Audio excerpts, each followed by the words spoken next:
So I just heard Candace Owens talking about someone named Brett Cooper. I have no idea who she is, but I'm a quick study, and so then I typed in Brett Cooper and see it's some hippy dippy girl that people are talking about. So this is how I study to find out if somebody's. In other words, remember this lifetime it's a multiple choice test. You have 4,000 plus moronic zero scientific evidence cartoon god frauds. And you have one all moral, all blatant obvious, all common sense.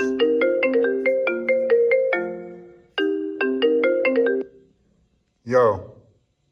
Yo, what's up? Nothing, I'm busy. I'm running out the door. I'm going to eat. What's up? It's a multiple choice test, John.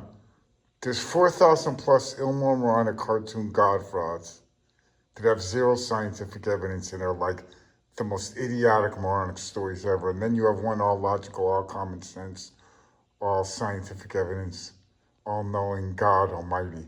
So which one would you choose? Well, you know me, Peter, so. What would it be? I'm videoing this, that's why I'm asking you. It'd be the all-knowing, scientific, evidence-based God. Yeah, so like, in other words, explain it to me. My brain can't comprehend that there's one single human on the entire planet that would choose one of the 4,000 plus moronic, demonic, cartoon, zero scientific evidence gods, frauds, over the one and only blatant, obvious, real one. So explain to me how that could be, that there's more than one. There's millions. Explain it to me. Make me understand how anyone could be that fucking, well, pretend to be. Because do you think anyone's that stupid, or are they pretending to be that stupid? I think the immoral God frauds go back a lot longer than the light. The light came into you in 2006.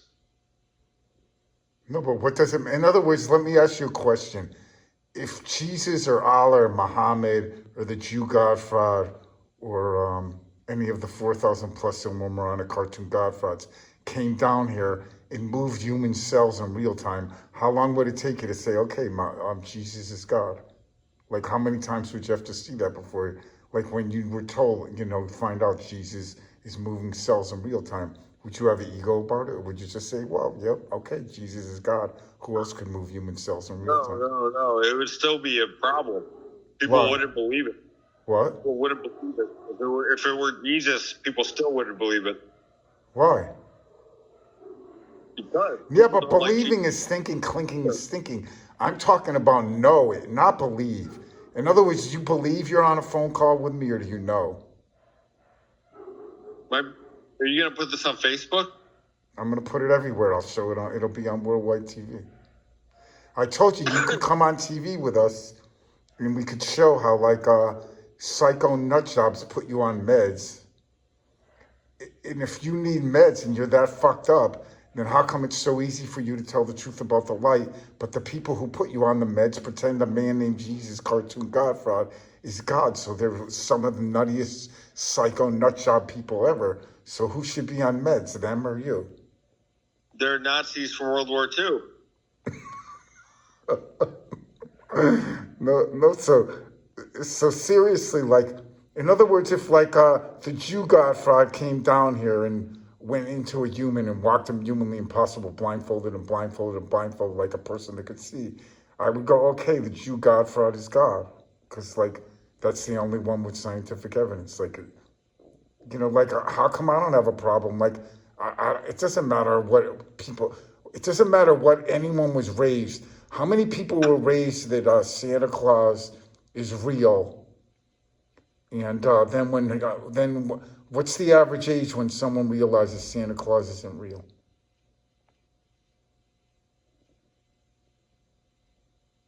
Sean.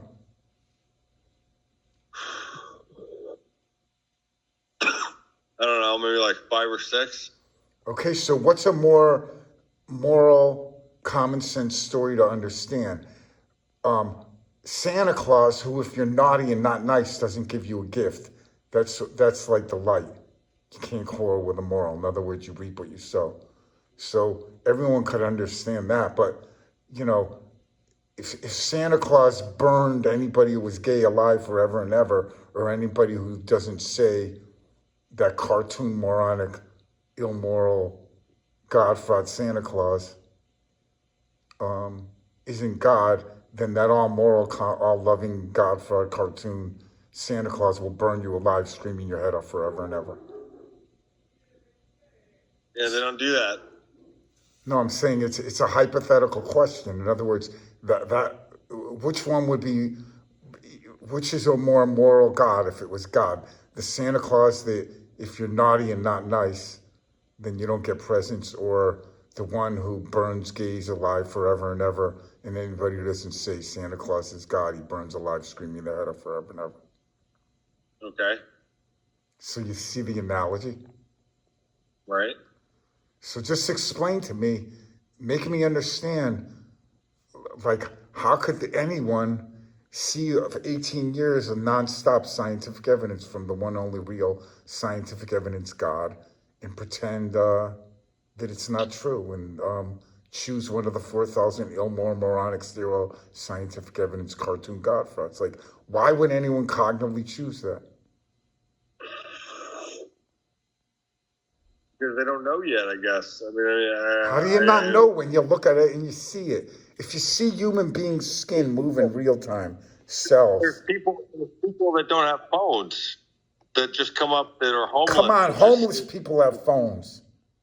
That's what's so funny. You know, the light always makes a joke out of it. The homeless aren't phoneless. Even the homeless aren't phoneless. In other words, like, think about it. Forget that it's me. There's a girl in France today, and God enters her skin, and she does all this cool, humanly impossible stuff. Like, she puts like 20 black materials around her eyes, so from her forehead down to her mouth, and she walks humanly impossible, blindfolded like a person that could see. So if that happened today, in this modern day technology world where everyone's on YouTube and on the internet shit, how long would it take for every person to find out that this God entered this kid, this 22-year young superhero-looking American Indian girl who's 70 years old on her birth certificate? So how did she all of a sudden be 22 and look cooler than any girl superhero on the planet?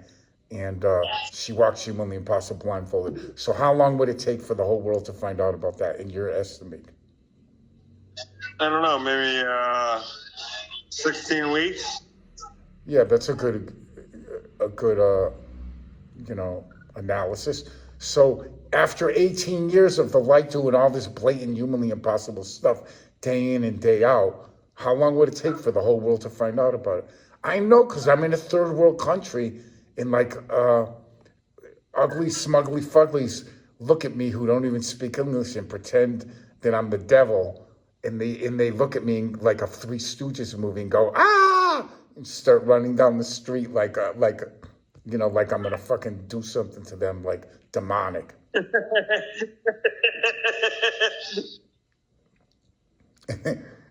You know, and then I got people who are in cars, and then they're blinking their lights at me and pointing up to the sky, and they have gigantic smiles on their face, and they're laughing, and they point up to the sky when they drive by. So, like, it's easy for me to tell, like, how do those people know about all this? When YouTube blocks everything and doesn't let, like, these are people in third world countries, so you think I don't know that they've watched stuff on YouTube?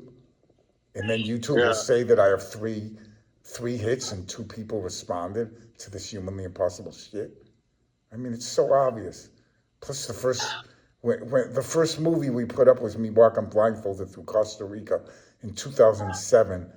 And right away, YouTube sent me a note or a message, a letter. I can't remember what it was. Not a letter, it was something through the internet, and said I can't put up any more movies, that it's not allowed.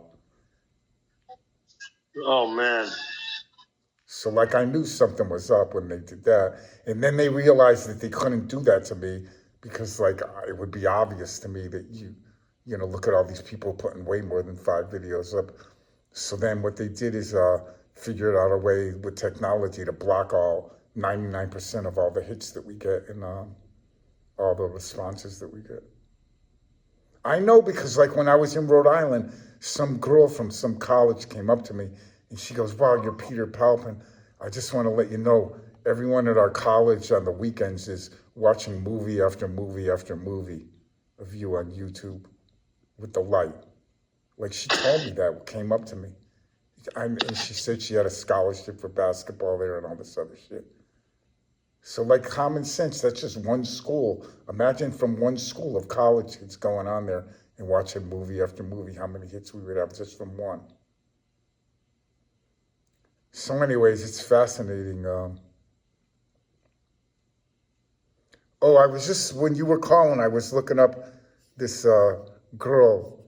She has like all these followers and she was on, I never heard of her before. Her name is Brett Cooper. Have you ever heard of her before?